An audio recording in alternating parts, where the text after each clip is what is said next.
Jim, typical ESPN, Messi apologist. It's tiresome at this point. He falls apart in most of the important matches for club and country. Oh, Jim wasn't the only one. Giu says, it's a total joke. Messi does a no-show and there's no criticism. Ronaldo ever plays badly and he gets thrown to the wolves. It's mind-boggling how scripted and biased the mass media agenda has to protect Messi, I'm sorry, I'm trying not to laugh, and ridicule CR7. Pathetic exclamation point. Stevie, I'll start with you, man. You carried around a shovel. You were so ready to bury Cristiano Ronaldo for so long. Messi is a ghost and nothing. How do you defend yourself against these tweets? How do you sleep at night? Clearly, never saw the show yesterday. What'd you say? I said the guy was fantastic, wonderful. I said the pressure, the technical ability. Why don't we hammer Messi? How many questions you want to ask me at one time? I'm asking you about Messi. You asked me about Cristiano, right? Do we criticize him enough? Especially after the Roma game, second leg. Come on, he did nothing. Here's the thing. The reason recently that Cristiano has been getting some stick is because in the last 18 months, he has lost half a yard. You can't get away from that. Certainly evident. And we said that. And because we say that, his fans get the back up as soon as we even mention the word. Now, Messi hasn't lost half a yard. His team are sitting top of the league. They're going to win it comfortably. And then he turns round and does he have a bad game? Yes, he did. Does he disappear? Yes, because I never saw him. But so you're just going to pick one game out from this season? I think what people are saying... carried that team the whole season. ...is if Ronaldo had a similar performance, we'd crush him. And they don't feel like we did that or other people did that with Messi. I challenge anybody out there to find an instance where I singled out a bad performance from somebody and crush Cristiano or Messi. When I said Messi's entitled to a day off, given what he's done, which is what I said yesterday, he can't be Superman all the time. He wasn't Superman in this game. Would you say the same about Cristiano? I've said the exact same thing about Cristiano. You know what? I had the same stuff at the Euros when Portugal went and won, and I praised Cristiano because I speak to people on the Portugal team and in that squad for the role he had in the dressing room and what wasn't his best tournament and coming off the pitch in the final. People are like, oh, look, you're giving all the credit to Cristiano just because he's Cristiano. It's the same nonsense argument over and over again. What about two of the greatest players in history? They are entitled, both of them, to have games where they underperform. Where it becomes an issue is if somebody goes for a whole month that underperforms, or if somebody starts interfering with the manager or with the running of the club, which both have been accused of, incidentally, in the past, both Messi and Cristiano. And that's what happens when you're one of the best players in history. I think it's as simple as that. And this is just really, really tiresome. And what do you expect? Somebody with a did you see the guy's handle? Mansplainer. Yeah, I didn't like that, I swear. I think you got to add in the fact that Messi gets more involved during games. How dare you handle it? Right? Yep. So Cristiano shows up more so in the final third for Real Madrid, whereas Messi, he'll drop into the midfield, receive the ball. He'll actually try and create from a deeper point and actually have more of the ball. So it's more rare that Messi goes missing. And when you look at this whole past year, and you talked about 18 months, Stevie. In the beginning of the season, Ronaldo wasn't the same player he is now. And it might have been that he needed to get fit. He might have needed to get back on track. And I think that might have been times when people were asking that question. And now he's 4 goals in 4 months. Okay. Okay, but The Ballon d'Or. Sorry, the Ballon d'Or. Well, what about the last only 2 gets months? 4 goals. Yeah, look at the last two. Exactly. No, So here's the point. The point is, when he scores 4 goals or whatever it is in 4 months, we criticise him. This is less and he about... deservedly gets criticism. And so when he turns up yesterday and does what he does and we say it's fantastic, oh, no, you don't hear that. But this is more about not Fans criticizing don't hear that. Messi. There's more about not criticizing Messi than what we do or don't with Ronaldo. But the question is only because we criticise Cristiano. It's got nothing to do with Messi other than the fact that this guy's on the side of Cristiano. I mean, that's why the guy's asking the question. I think, somebody went and did their research. They sent me this whole thing of when Barcelona were eliminated and pointing out that Messi didn't scored very few games in games where Barcelona were eliminated. Well, what that doesn't take into account is games where Barcelona advanced because of Messi. Barcelona would not have been in this quarterfinal against Roma if not for what happened in the round of 16 against Chelsea, where Messi was a difference between the two teams. Just as he was a difference against Atletico Madrid when they played them earlier this season, that sent them on their way to win the Liga title. It's as simple as that. I mean, to go out and I just find this absurd that we're still in this ridiculous binary situation. And that's the Ronaldo comparisons. I know we're not going there. Ronaldo is nearly 3 years older than Lionel Messi. Ronaldo has Luka Modric and Isco and Toni Kroos to create in midfield. You're right, Barcelona's a wasteland. Well, did you see them? Who's creating anything? You have Iniesta, who's 100 years old, and you've got Rakitic. They're begging him to stay in Barcelona. Will you come on? No, look, I mean, that's fine. I'm not going to go with Iniesta. But obviously, the way Barcelona is supposed to be, with Coutinho in there and the way they're going to be in the league and the way they are next year, I don't think you're going to see Messi going into midfield quite as much. He does what's required of the team in the same way that Cristiano does. Bayern Munich already through to the Champions League semifinals, but they're starting to think about next season already. Niko Kovac linked as potentially the next manager for Bayern Munich. What do you think? Good fit?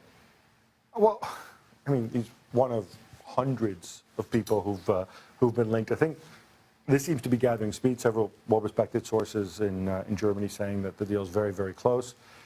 There was almost like a hint given because Bayern didn't say that it was going to be a German manager. They said it's going to be a German-speaking manager. And obviously, Kovac played for many years for Bayern. You know, he's at Eintracht. He's on a bad team, fighting to avoid relegation. And he's managed Croatia in the past. Didn't really pull up trees when he was there. But he fits. He's part of the Bayern family. And I guess that's the thinking there. I mean, I have to say, like, they're obviously very confident in how their club is run, that they don't feel the need to go out and attract a big name, you know, a big name traditional manager. Yeah, it sort of screams the fact that they've had two past managers. Of course, the last 2 years, I know that Henkels is there now, but that didn't understand the culture, probably didn't understand the language too well, too. So to me, this seems like it'd be more of a cultural hire rather than a coaching because how well he's done coaching. You like it? I'm not so sure. I think the fact that the club is so well run, the manager has to be there. He has to be able to control the players. And I think first and foremost, a manager walking through the door has to instantly, because of what's gone previously, coaching-wise, get the respect. I'm not so sure this guy does that. It's a big jump, by the way, right? this whole thing with the club, big jump. yeah, Huge jump. the whole thing with the club being sort of the gold standard of how well run they are. Let's all take that with a grain of salt. They say that, and they like to give off that image, but the reality was, you know, they couldn't figure out in the summer that they didn't like Ancelotti, so they waited until September to sack him. And now they know Heinkes is leaving. They've known all season long, and here we are in April, and it's taking them this long to go and identify the next manager, when if you go back, Ancelotti was signed in January, Guardiola was signed in January. You know, they had all their ducks in a row much, much earlier in the past. So this idea that it's this incredibly run club and, you know, you could put anybody in there to manage it, I don't know, remains to be seen. All right, so Bayern Munich through to the semifinals in the Champions League, but already looking forward to next season and their manager. There you see the second leg scores. Arsenal, Atletico Madrid, Salzburg, and Marseille all advancing on aggregate. Now, as we bring in Sid Lowe. Sid, if you listen to people from Arsenal speak, it's only Arsenal and Atletico Madrid left in this competition. But from the Madrid standpoint, do they view Arsenal as the only threat left in this competition realistically?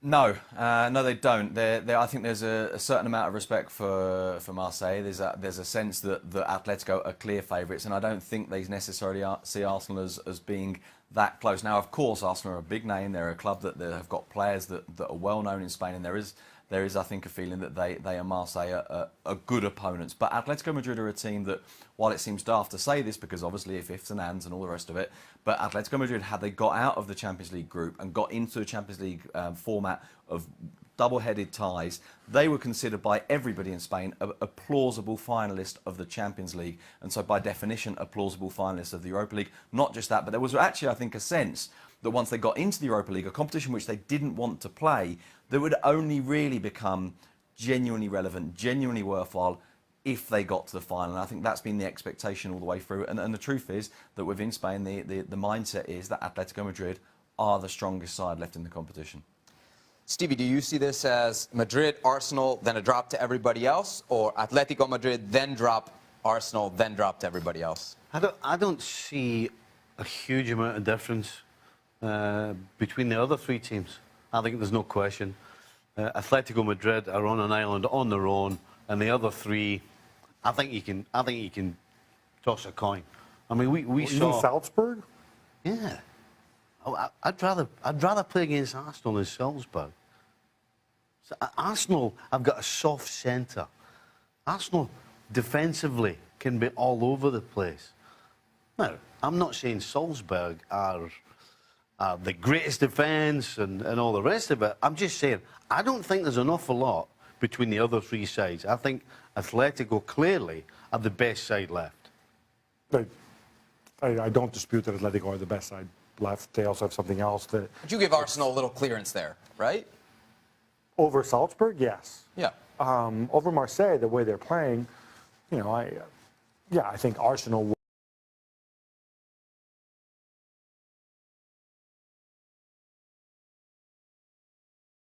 They have a level of European experience that these other sides simply don't have at the highest level in terms of getting to the end of competitions. And I think that matters as well. And I mean, Sid's right. Like, you can't go back history, but were it not for the European ban, Diego Costa and Vitolo show up on August 31st. And you have those two guys in there, all of a sudden, you know, they are legit contenders for the Champions League. They probably get out of their group, and we're having a whole different conversation. So they're there for a reason. And for me, it's about Arsenal's consistency. I mean, there's been times in games where they look just unbeatable, where their passing is great, their movement off the ball is excellent, their spacing is good, defensively they're tight. But within that game, they look so good, they can also look so bad. And that's been Arsenal's season. You look at some deficiencies, of course, in the defense, but to me, you've got to question the fact over two legs that if they get drawn with Atletico Madrid has none of those problems. They're extremely good defensively. Attacking-wise, they have two of the best attackers. Now, I know Costa went out injured today, but you look at Griezmann and Costa, and it is a formidable matchup for anybody. And you also have another issue with Arsenal, which is, you know, in terms of chemistry, it's not easy having one guy who you're going to build your attack around over the next couple of games playing in the league, but then he can't play in Europe, in Aubameyang. So you got to switch it up, and with whether it's Welbeck or Lacazette or whatever, it's just simply going to be different. There's going to be different runs, different characteristics. So, I mean, I think that's another hurdle for Arsenal. Sid, one of the things that maybe was buried in the Real Madrid-Juventus drama was the fact that Gareth Bale came off at the half. What's his future at Real Madrid? At this point, it just seems like he's got to move on. Well, Zidane said after the game that he just had to do something, had to change things. He said it was nothing to do with Bale, it was nothing to do with Casemiro, who both went off. But of course, it is at least partly something to do with Bale, because when the change comes, there are other options he can make, there are other decisions he can take. And Bale started a game which I think surprised us, quite honestly, and him taking the place of Karim Benzema. But he hasn't played a fundamental role in the key games in the last two rounds of the Champions League. There is a sense now that Zidane, I think, hasn't just given up on Bale as a footballer, but I think has some doubts about his commitment. Their relationship isn't great. That's not to say it's a complete breakdown, but their relationship isn't great. And it was interesting reading the comments of Gareth Bale's agent to ESPN the other day, saying that Gareth loved Real Madrid and Real Madrid love Gareth. But one of the reasons why that is, if you like, the kind of the message that's been sent is that whatever happens in the summer, there will be an attempt to wait, to see the other side's cards first. That I don't think Gareth Bale's camp is going to try and push for a departure. But of course, they're going to be aware of the probable need to look for one. And I think what they're going to wait to see is to see how Real Madrid react to it, to see what Real Madrid suggests to them, and then take it from there. Bear in mind something else that's very, very important in this situation. I mean, we often talk about things like this and say, well, all right, he's got to go. Okay, off you go. Yeah, sell. But you've got to find a club who's going to pay for him, a club who's going to pay his wages, a club that Real Madrid will be willing to pay for, and then get an agreement. And that is much, much harder to do than it seems. And sometimes you do get players who, because of their transfer value or their previous transfer value, because of how much they cost, and because of the specific nature of what they do for the potential clubs they go to, they actually don't have the market that you think they would have, because either the clubs that do want them, they wouldn't go to, the clubs they would go to don't want them, or there just isn't an agreement on price. So it's much, much more difficult to resolve than it appears, because on the face of it, this is obvious. Gareth Bale, great player, someone's going to want him. It doesn't work quite like that. Stevie, Sid makes great points. You hear what Bale's agent says, but still, he's just got to get out of there, right? 100%. And this all comes down to Gareth Bale. You know, if Gareth Bale doesn't want to take a wage cut, then there's probably very little chance that he goes anywhere. Now, if Gareth Bale desperately wants to go and play football, then it's very simple. You drop your wages a little bit. Yeah. It's really that simple. You'd have to drop them. The problem is you'd have to drop them a lot because football's so polarized right now. Right. So I guess maybe it ends up being how much is enough. You know, the guy's clearly made an incredible amount of money already. So it now becomes a case of his desire to actually play the game. We're acting like he's going to go to Leyton Orient. I mean, Manchester United could afford him. Yeah, they could afford him, but the question is, if you're Gareth Bale, do you want to go to a team that has Lukaku, Where I have a shot to play? Yes. that has Alexis Sanchez, that's just invested, big wages on him, where you have Rashford, where he likes to, sometimes Mourinho sometimes likes to be a little bit more conservative, and you already have a reputation as somebody who maybe doesn't work that hard defensively. It's a tough match. I mean, United, I think on paper, one of the few possible destinations. Sid said, not easy. If Gareth Bale wants to get back to the player and have the influence and be talked in a way that he was when he moved to Real Madrid, he definitely has to move. I'm in complete agreement with the fact that there are very few places that you look in the soccer landscape that would, one, be able to afford him, two, fit the system that he plays. So the Premier League has tons of money nowadays, right? But those teams that actually could pay those wages are going to struggle to fit him in behind or with some of the other guys. Welcome into Extra Time. Definitely the most serious part of the show here on ESPN FC. We take your questions if you want to get them to us. Hashtag SC Extra Time. And I'm telling you, the questions today, boys, you're going to love them. I thought we did Extra Time earlier. No, Stevie, that was what we called Was that a show? I'm trying to tell people how different Extra Time is from the show. You don't even realize when we're in one and not the other. No. This is from Howard. Peter Cech isn't a very good goalkeeper anymore. Is he? Certainly not after today's action. He's definitely had his ups and downs this year, and I think he'd be the first to say that he's not at the level where he was. Agree? Yeah. Remember the level he was there, so... It's that power step. It doesn't seem to get across as quickly. Ultra FCB wants to know, if Barcelona win the Copa del Rey and La Liga, will their season be considered a success considering how bad the previous summer was? Let's go out to Sid on this one. What do you think, Sid? Yeah, their season will be considered a success, no doubt about it, if they win a double. But the defeat in Rome weighs very, very heavily. And the other thing, and this is always the case in Spain, is that part of the way their season is judged in the end will be conditioned by what happens in the Champions League. If Real Madrid were to win the Champions League,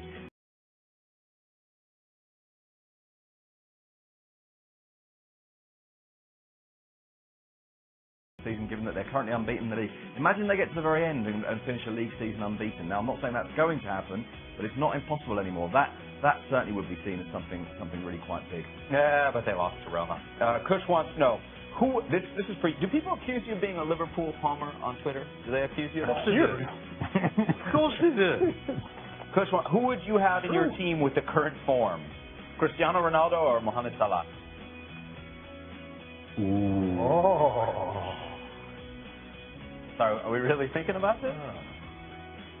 It's Ronaldo. Come on. Hold on a second. We're talking his current form. Well, his current form is pretty good. Yeah, Mohamed Salah's crap, isn't he? No, I didn't say that. Nobody said that, man. Hold on a second. Hold on a second. So Cristiano Ronaldo, and I'm not going to give an opinion here. I'm going to give some facts. Okay. Because the most important goal. So they're even, and you would take Salah. And the question is, right now. Right. But you're talking about the first half of the season like it's right now. You're being very selective with there has to be a tiebreaker. If you want an answer to the question, there has to be a tiebreaker. Who are you choosing? Can I help you? No! Don't let him answer. Leave him alone. No. Leave him alone. on. What were you going to say, Gav? Before you were so rudely interrupted. What I was going to humbly suggest is he didn't specify if it's for Liverpool. You can make an argument that given Jurgen Klopp's style of play and the high energy, high pressing, maybe Mohamed Salah is more suited to that. And if it was Real Madrid, you might go with Cristiano Ronaldo. I'm trying to help him. I've always said we should have Gab on the show. I've always said that. And the question was for your team, and if the question's aimed at Steve, your team is Liverpool, isn't it? Yeah. So Yeah, the I think answer is Well, could be Salah. the Reds. Who'd you rather have as the Reds? I think Sid has actually ensconced the answer. Yeah. Gab laid the huge foundation, and Seb ensconced the answer. Mohamed Salah. And Liverpool's team. So you're right. I think Mohamed Salah Is better than suits Ronaldo Liverpool's then, team Yeah. as opposed to Cristiano Ronaldo. So you definitely won't get any people on Twitter calling you a Liverpool Oh homer no, after that not a answer. chance. Not a chance. Swayze, why do the ESPN FC crew get defensive when United fans say they have an agenda? But here's the real good part of the tweet. Is it because they do have an agenda? Do you have an agenda, Gav? Yeah. It's the classic sort of, I can refer you back to Catch-22, Joseph Heller. You know, how he's got how conundrum about how... This is deep into extra time weeds right now. Oh, yeah. No.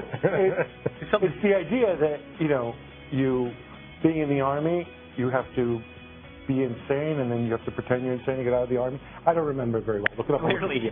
But the point is, it's something you cannot disprove one way or the other, is it? No. If you had an agenda, we couldn't tell you. Do you think we have an agenda? In any case, are we talking defensiveness here? Yeah. Do you feel we're a defensive crew? No, what's more defensive?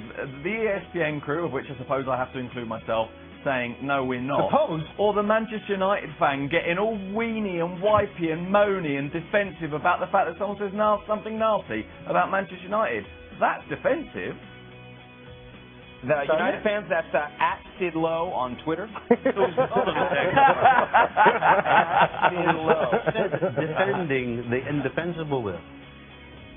Guys, I'm just having a hard time keeping up with it. It's in line, though, with his agenda. So. Yeah. We have one more here from Cigar. Is Champions League now all about attack, and no defense at all?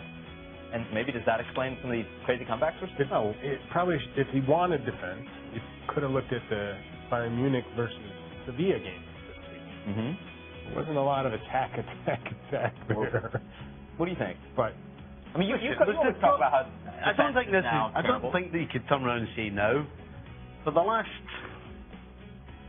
last decades, defending has gone out the window. There's no pride in it anymore. There's nobody.